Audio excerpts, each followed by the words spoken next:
ini si Luna, Bu. Jual siapa? Jualan?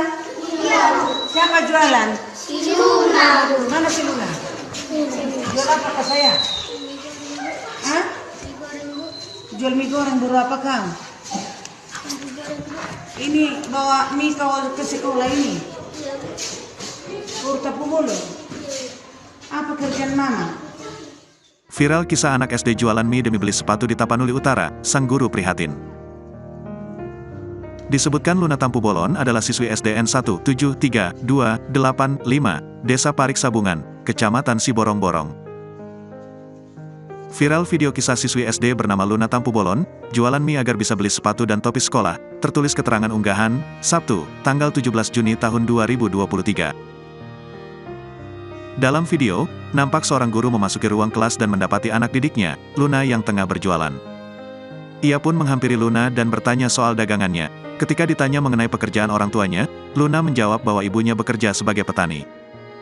Sementara ayahnya merantau ke Kalimantan untuk bekerja. Ibu guru itu pun pilu ketika melihat kondisi sepatu Luna yang sudah tidak layak pakai.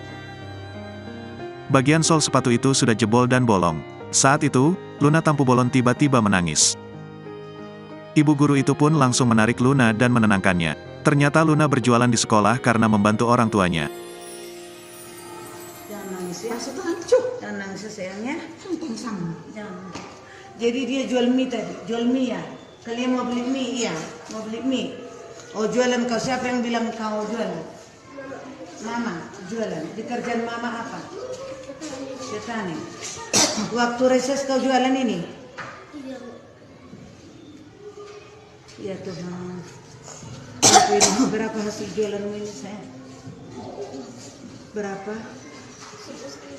2, 4, 6, hitung 8, tambah ini lagi 10, jadi berapa? 13, berapa? 13, Bu.